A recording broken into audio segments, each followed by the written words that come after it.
Right now in China, there are 39 nuclear power plants being built at the same time. Read that again. 39. Most countries in the world struggle to build even one. It takes years just to pour the first bucket of concrete. It takes even longer to get every permit signed. Some countries start a plant and don't finish it for over a decade. But China isn't building one plant. It isn't building two. It's building enough nuclear plants to power entire countries all at the same time, all over the map. And it's doing it faster and cheaper than anyone thought was possible. So how is one country pulling this off while the rest of the world can barely keep up? That's exactly what we're about to break down. But first, if you like learning how the biggest builds on Earth actually get made, hit subscribe. We dig into projects like this every single week, the kind you won't hear about anywhere else until it's already finished. Now let's talk about why this is such a big deal. Section 1, everyone else is stuck. To understand why China's nuclear boom is so shocking, you first need to know just how badly things have gone almost everywhere else. Take the United States. A nuclear plant called Vogtle in Georgia was supposed to be finished years earlier than it actually was. The final cost ended up more than doubling. Workers spent over a decade on a single reactor. France isn't doing much better. A plant called Flamanville was supposed to take about 5 years to build. Instead, it took closer to 17. The price tag ballooned to several times the original plan. Even the United Kingdom is stuck in the same trap. A massive project called Hinkley Point C has faced delay after delay, with costs climbing so high that some people wonder if it will ever truly pay for itself. These aren't small, unknown countries. These are some of the richest, most advanced nations on Earth. They have the money, they have the engineers, they have decades of nuclear experience, and they still can't build a plant on time or on budget. So when you hear that China is building 39 reactors at once, it should sound almost impossible. It's like watching your neighbor struggle for years to build a garden shed, while across the street, someone else is putting up an entire neighborhood of houses at the same time and finishing early. That gap is what makes China's story so wild, and the deeper you look at the numbers, the stranger it gets. Section 2, the price tag that doesn't make sense. Here's where it gets interesting. Building a nuclear plant is usually priced by something called cost per watt. Think of it like the price per slice of a giant pizza. It lets you compare a huge project to a small one fairly, no matter the size. In the United States, that price can reach around $15 per watt. In France, it's usually around $4 per watt. But in China, new research says the number can be as low as $2 per watt. That means the same plant that costs America $15 to build, China can build for about $2. That's not a small discount. That's like walking into a store and finding the exact same car for less than a seventh of the price. And it's not just about money, it's about speed too.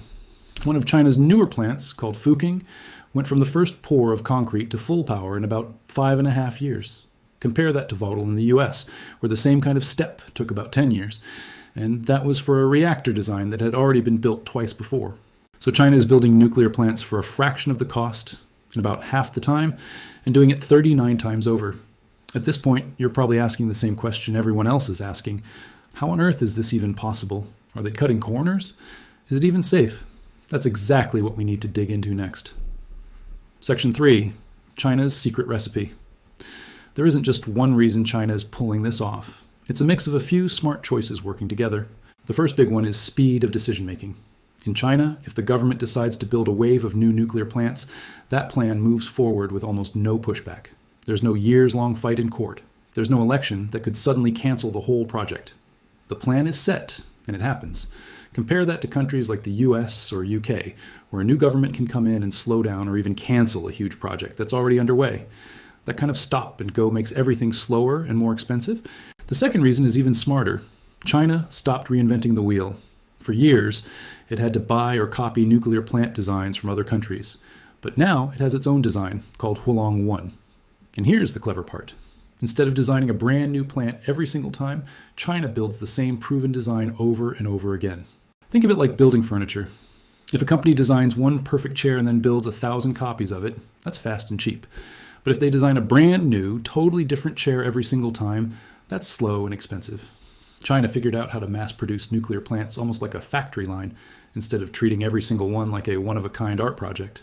There are already more than 40 of these Hualong One reactors either running or being built. And because the design is repeated, workers get faster and better each time they build another one. Mistakes get caught early, costs keep dropping. The third big reason is something a little less obvious. It's not really about being green or fighting climate change, even though that's part of it. Experts say the real driving force is energy independence. China uses more electricity than any other country on Earth, and that number keeps climbing thanks to factories, electric cars, high-speed trains, and massive data centers. Right now, most of that power still comes from coal, which pollutes heavily. Solar and wind help, but they only work when the sun is shining or the wind is blowing. Nuclear power runs non-stop, day and night, rain or shine. With tensions rising in other parts of the world, having a steady, homegrown power source that doesn't depend on anyone else feels more important than ever to Chinese leaders. Put all of that together. Fast decisions, a repeatable design, and a hunger for energy independence. That's the recipe behind those 39 reactors under construction. But building fast and cheap doesn't mean cutting safety corners, and China knows people will ask that question. Its nuclear plants are still checked and reviewed by the International Atomic Energy Agency, the same global group that keeps an eye on nuclear safety everywhere else in the world. So while China is moving at record speed, it's still playing by the same safety rulebook as everyone else. And here's the thing, China isn't just building these plants for itself anymore. Section 4, the next chapter. China has already started exporting its nuclear technology. It signed a deal worth nearly $5 billion to build a plant in Pakistan. Other countries, like Argentina, are reportedly interested too. In other words, China isn't just the world's biggest nuclear builder anymore. It's becoming the world's nuclear supplier. And it's not stopping at regular reactors either. China is racing to build something called a small modular reactor, which is basically a mini nuclear plant that can be built in pieces and shipped almost like furniture from a warehouse. In 2026, China is set to switch on what it calls the world's first fully commercial version of one of these, built right on land instead of on a ship or boat like some earlier versions.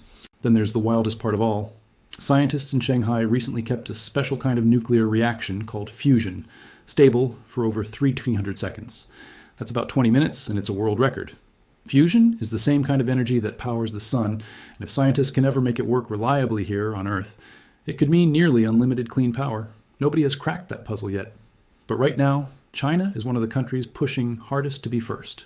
So while other nations are still trying to finish their first new reactor in decades, China is already building the next one, exporting the one after that, and chasing the technology that could power the future. Nuclear power is making a comeback all over the world, but nobody's doing it quite like China. Whether that's a good thing or something to worry about is still up for debate.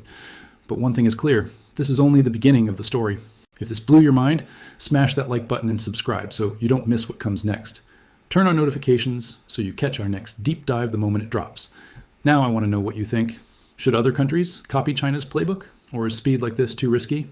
Drop your answer in the comments. And if you want to see where this all went wrong for the West, check out our video on Vogtle, the American nuclear plant that took over a decade and billions more than planned.